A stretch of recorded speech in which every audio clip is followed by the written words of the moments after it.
Okay.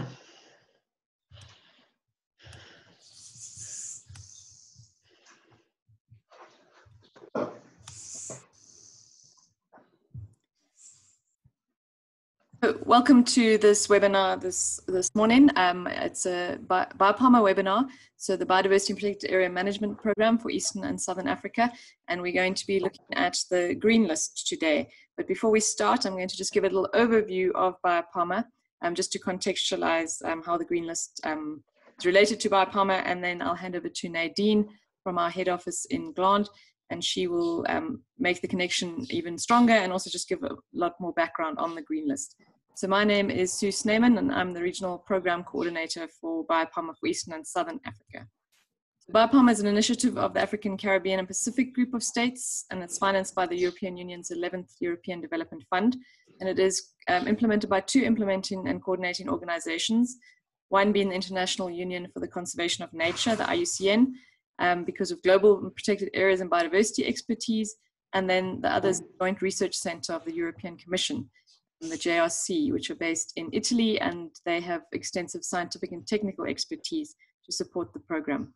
So the overall objective of BIOPAMA, which ends in 2023, is to contribute to improving the long-term conservation and sustainable use of biodiversity and natural resources in protected areas and surrounding communities, through better use and monitoring of information and capacity development on management and governance.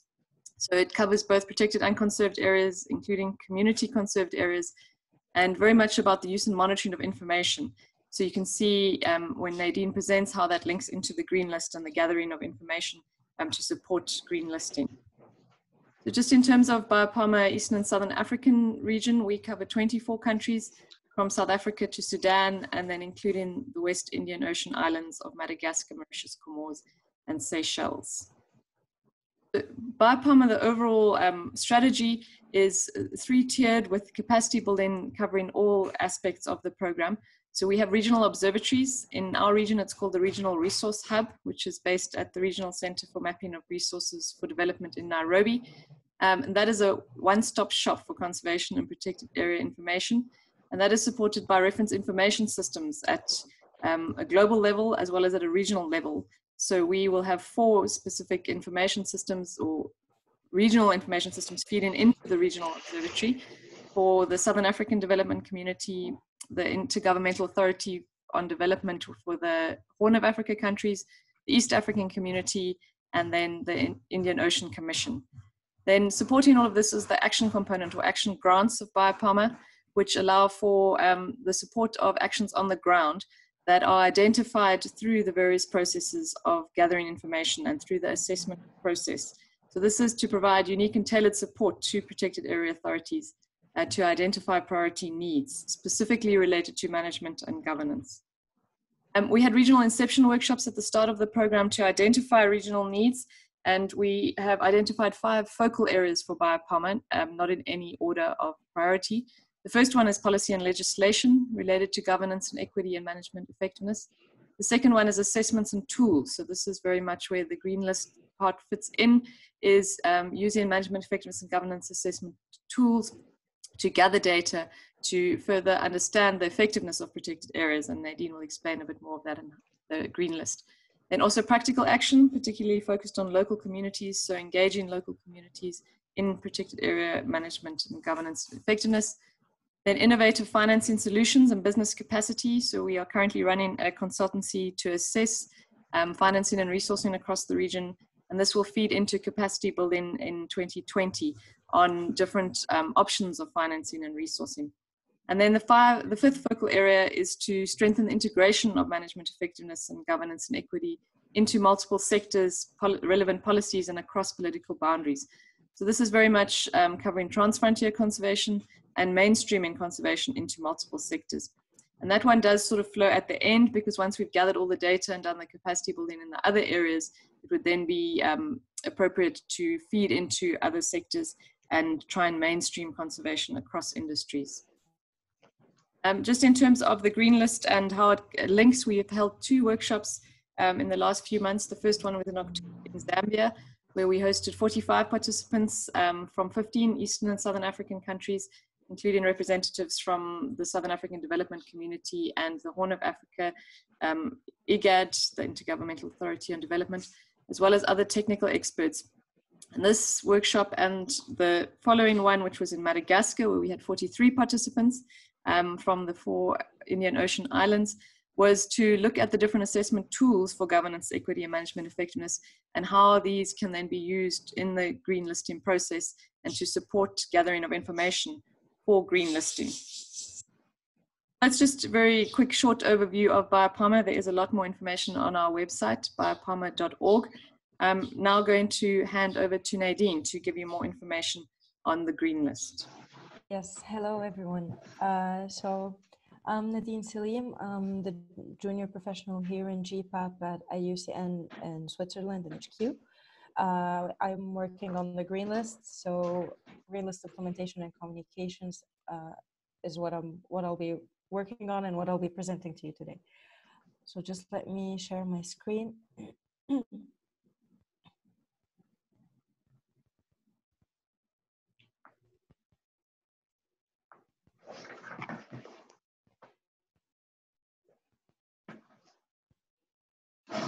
Perfect, we can start. Okay, so today, 1 second, yes. Okay, so the outline of what I'm going to be talking to you today is, first of all, what is the green list?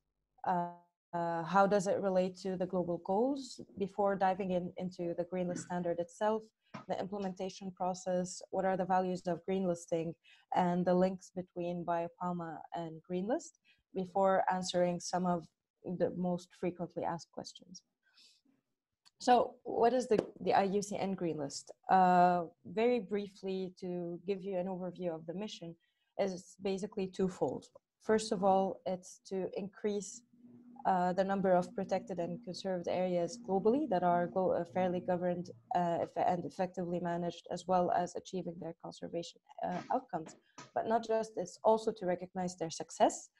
The second part of our mission is to make sure that the protected areas are responding actively to climate change challenges and global sustainability goals. And here you see the first point or the first link between the green list and BIOPAMA, which is both programs target protected and conserved areas. So be it community conserved areas to national parks.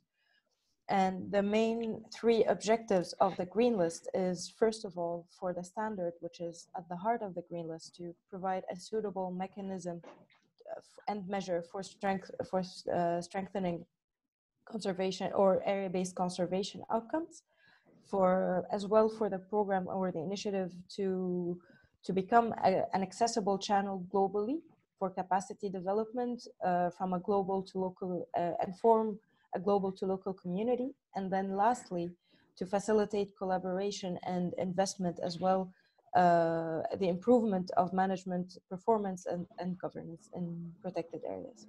So this is very briefly what we try to do or what we aim to achieve with the green list. Now, going to the global goals, first of all, we have the UNCBD Aichi Target 11, which I'm sure most of you are familiar with. So as you know, the target is twofold again.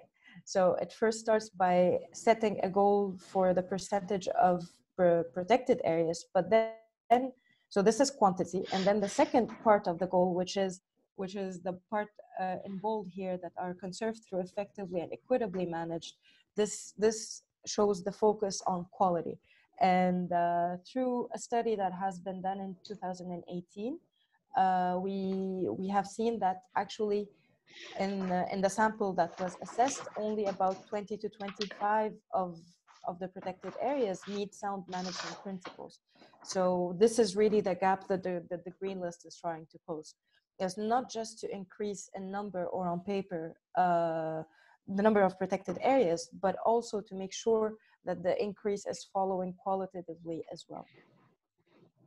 Now coming to the UN Sustainable Development Goals, or the SDGs. IUCN has 3 main objectives, which is value and conserve nature. promote and support effective and equitable governance of natural resources, and then to deploy natural-based solutions to address societal challenges. And as you see, they map out across these SDGs.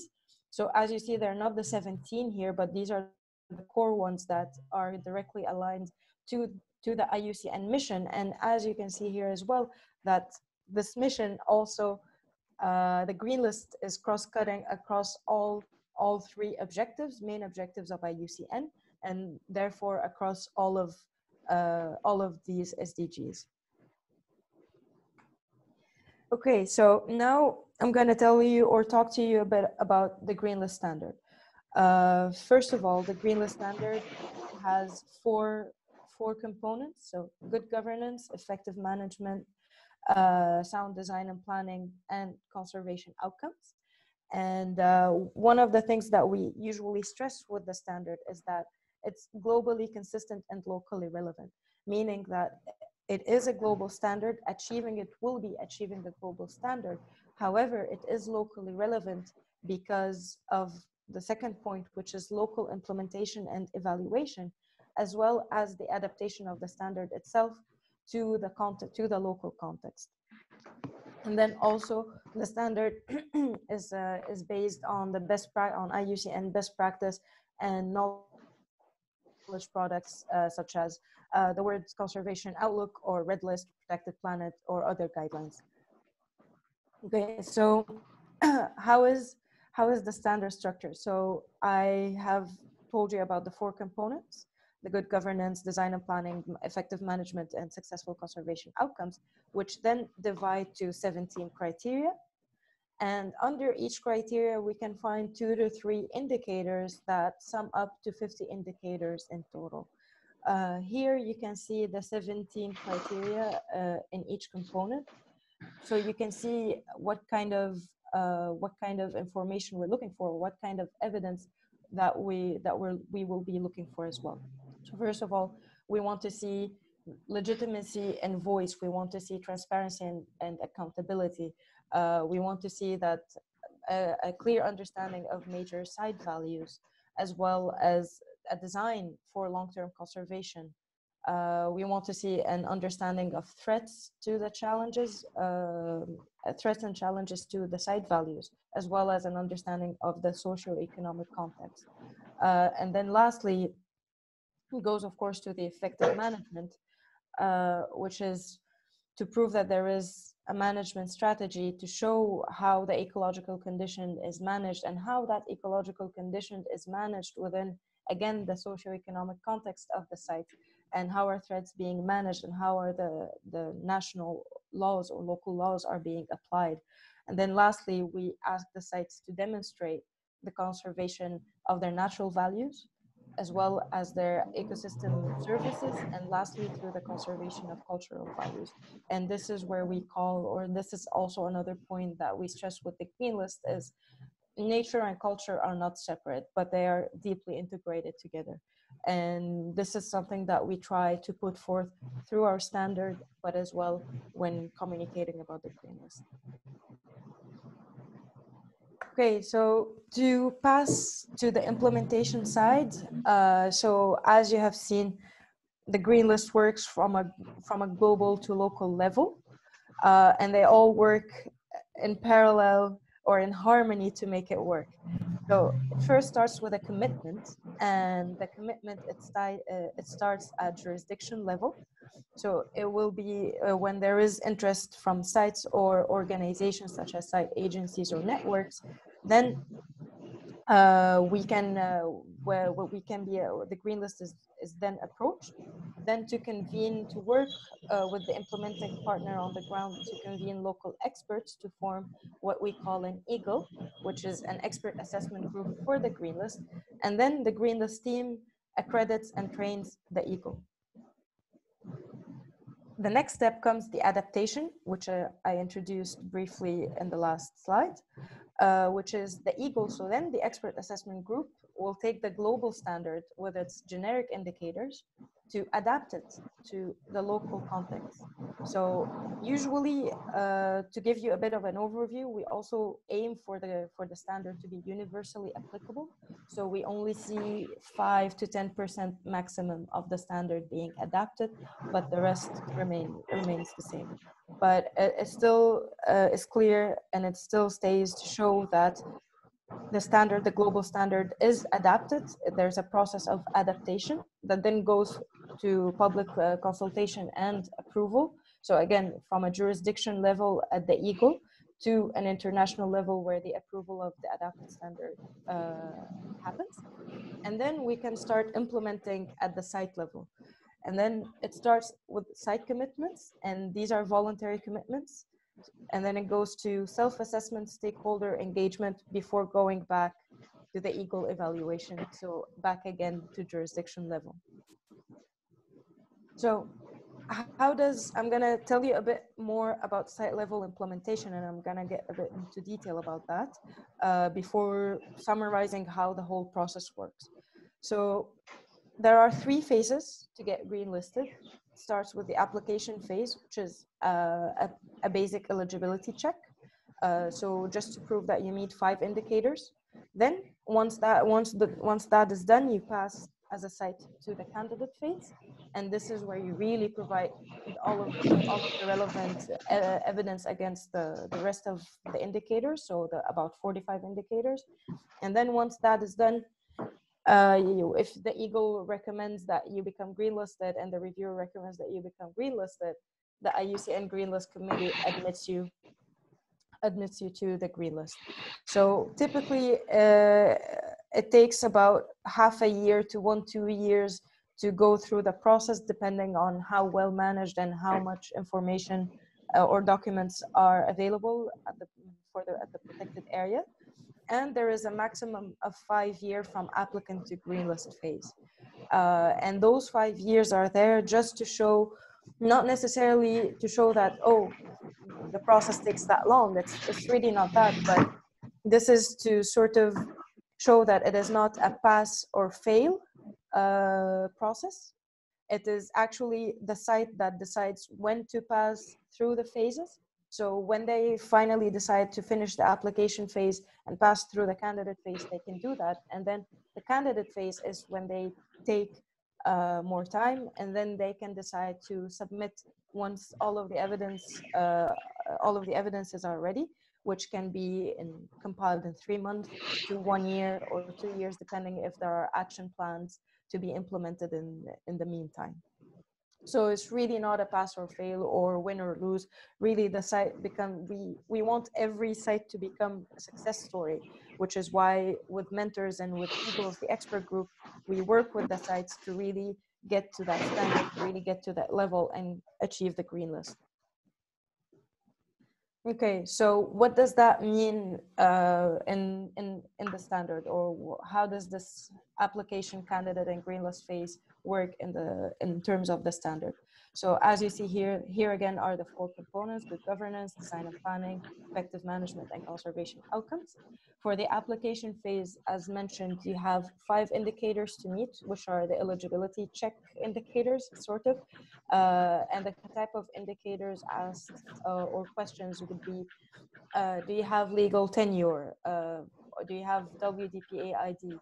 Do you need a definition of IUCN protected areas? So really basic questions or basic indicators to meet before you go to the next phase, which is the candidate phase.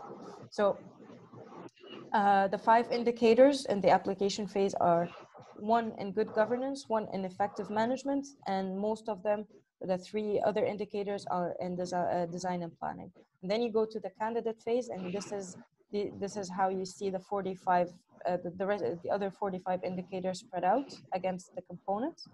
And then in the green list phase, with the scheduled renewal or reevaluation or midterm review, in that sense, you provide evidence against all relevant indicators. And as mentioned, it is a light reevaluation because all of the hard work is already done. So whenever there is a midterm review or renewal of green listing after 5 years, it's not as long of a process as when it first started.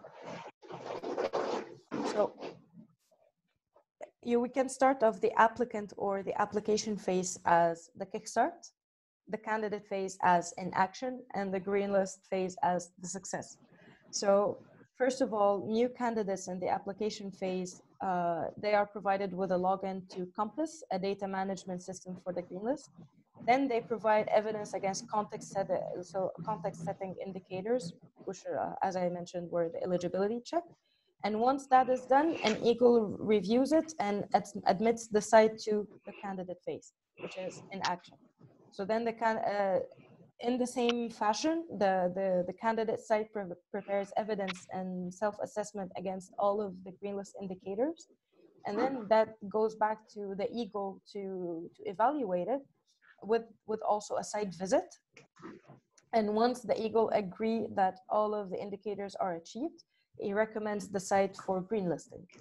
What happens then is that there is an international reviewer that's going to report on compliance with the process for the eagle. So they're going to make sure that the eagle follow the process in the right way, in the right order, and there was no conflict of interest. And then once that is done, the reviewer as well will recommend the site for green listing, and then the green list committee will take a decision based on both recommendations. After that, if it's accepted, then successful sites are added to the green list, but also their profile will be reflected on Protected Planet, which is the World Database of Protected Areas page, or yeah, it is basically the database of protected areas. Okay. And then to sort of summarize, and here I use a slide by one of my colleagues because I feel that it summarizes it quite well. So it starts with the protected area self-assessing against the standard. It goes to the eagle and then to the reviewer. And then you can see the exchanges between the eagle and the reviewer and the site visit. And then it goes to the green list committee between the reviewer and the green list committee before the site is admitted to the green list. So this is very briefly or very visually a summary of how the process works, how a protected area goes through it until it gets green listed. As mentioned, you might be wondering about how do we manage our data or through which platform, and as mentioned, it's a platform called Compass.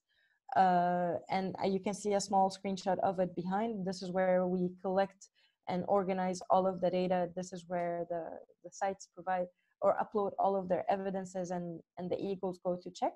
But also, as mentioned, it is reflected when a site gets greenlisted, it is reflected on their profile on Protected Planet. And both platforms together, they can address data gaps in global management effectiveness information. Okay. So values of green listing, you might be wondering, okay, what is it? Why is it interesting to get green listed, or why join? And these are some, and not all, these are some of the reasons why, or some of the values of the green list. First of all, it gives protected areas an access to a benchmarking tool to improve equitable and effective management. It can help the protected area achieve global recognition for its local conservation success. The protected area can gain access to experts and as well as leverage tools and investments, all towards conservation success. They can use the green list to facilitate dialogue and collaboration with stakeholders, as well as increase communications for protected and conserved area success through media and stakeholder attention. And lastly, of course, to contribute to the global sustainability goals. So again, to align local success to a global agenda. Okay, now we go through BIOPAMA and Green List. And this is very briefly the BIOPAMA mission. And where you see the Green List logo is basically where the Green List fits in this mission. So it starts with focusing on objective, relevant data, and then the Green List help fill the data gaps. It helps produce the information, it helps the analysis, it produces knowledge, and it helps in communications, and lastly, to the decision making and the information management. So as you can see, while BIOPAMA tries to do all of that, the green list can really integrate or take part of it in really all of practically most of its stages. BIOPAMA aims at reinforcing the management and governance of protected and conserved areas, and so does the green list, as well as it focuses on capacity development, and again, so does the green list. So this is very, very briefly where the green list and BIOPAMA link together in terms of objectives and missions. And to take that one step further, so as mentioned, they both target protected and conserved areas. BIOPAMA strengthens good governance and effective management. The green list certifies that. BIOPAMA basically it strengthens good governance and management by using tools such as IMET and others. And the green list really complements those assessment tools and uses them. So if you're already using an assessment tool such as MET or IMET or others, you can really take that evidence. It's not a duplication of work. It really isn't. You can use that evidence. You can use the same information that you've gathered for one tool and plug that into the green list. So you have indicators that are checked off already once you start green listing. Both information are harmonized across Word database, Panorama, and as well green list and BIOPAMA. So we work in tandem to make sure that information about protected areas are harmonized. And the last point is where a small difference exists. So while we both focus on capacity development, the main focal regions of BIOPAMA are the ACP countries, so the African, Caribbean, and Pacific countries, while with the green list, it really is a global reach through the local and global action that I have presented. Okay, now starts the FAQ, just to answer some of the frequently asked questions. And please, if you have any more, you can just email us at greenlist@iucn.org.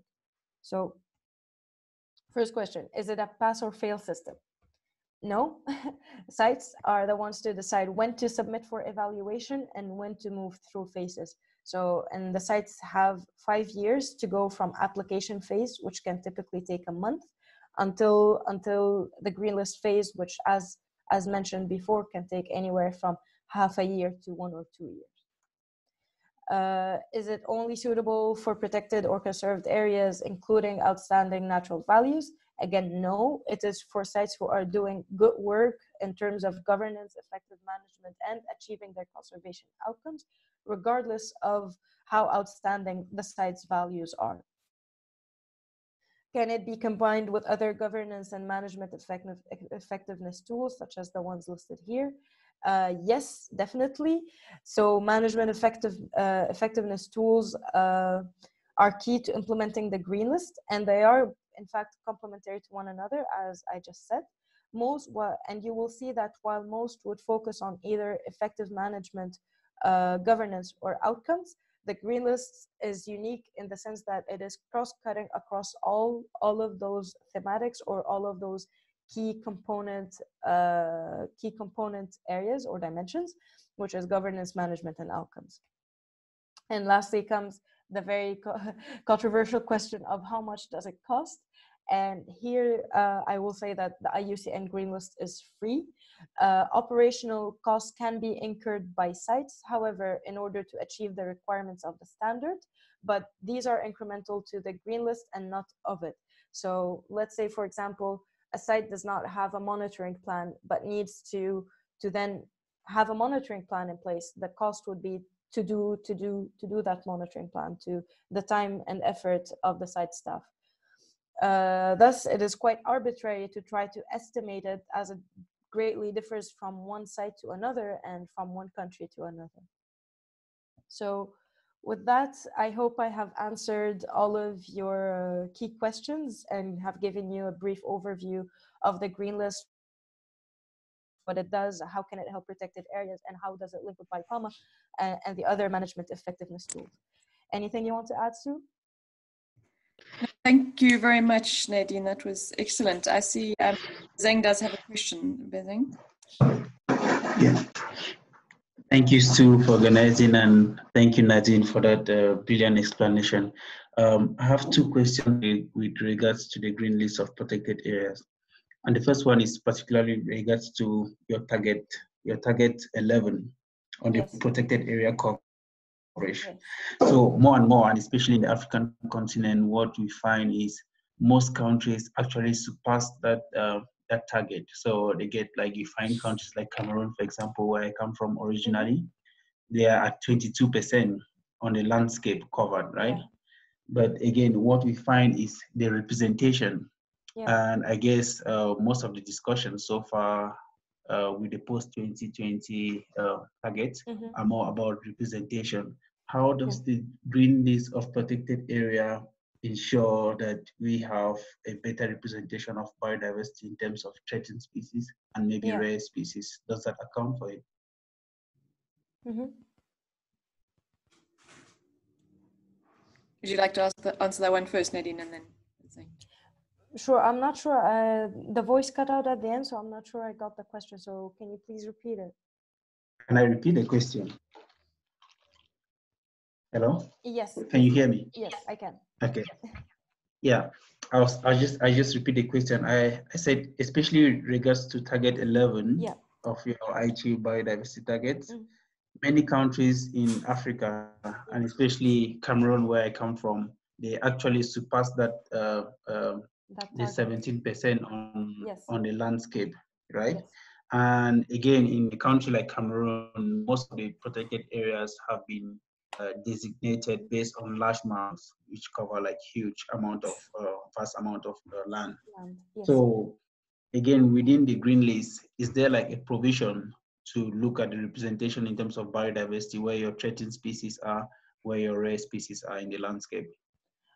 So again, as mentioned, for a site to get green listed, it is for how well managed and how transparent the governance is of the site, as well as how they are conserving the values. So regardless if there are rare species that are available in the site itself or they are somewhere else, regardless of that, the sites can get green listed if there is good governance and effective management, and as well the values, the cultural and natural and ecosystemic values are conserved and well managed, and that is documented and proven. So this is what the green list tries to look at. I hope that answers you. Yeah, it's clear. So and it's then not the last one. Yes. Oh, sorry. Yeah, the last one with regards to the training, because you mentioned a lot of capacity building. Yes. Is there any formal training material to apply the green list standards, maybe to like protected area managers and like those who are interested? Sure. So what happens is that there will usually be workshops, sometimes at site level, or for Eagles as well, for the expert assessment group, the local expert group, as well as sometimes for sites to apply the green list. They have the option of having a mentor, of choosing a site mentor, which can help them through the green list process. And then, of course, other workshops which include the green list, such as those that were organized by BIOPAMA in Zambia and Madagascar recently. So, and webinars such as these ones. So this is usually how the capacity development works. And as you start applying the standard, you can look at it as some sort of checklist to get to a certain level. So you can say, okay, we have this, no, we do, or no, we don't. And if we don't, then you can see how you can work to get it done, or to work on it yourself. So it is already in itself a capacity development tool. And how capacity development works is in the green list, with the access to the community of other sites, other implementing sites, and other experts, is that you can easily reach out to them and see other examples and see what the other sites have done. So it's also a peer-to-peer capacity development. Thank you. Sure. Thanks, Bazeng. Thanks, Nadine. Yeah, so I don't think there are any other questions, but thank you very much, Nadine. I think very informative. And yeah, it will be loaded on the BIOPAMA YouTube channel. And we look forward to any questions from participants, and also or anyone watching the webinar, please do get in touch with either myself or Nadine, and we will continue to link BIOPAMA and the green list as much as possible to build capacity for green listing. But thank you very much.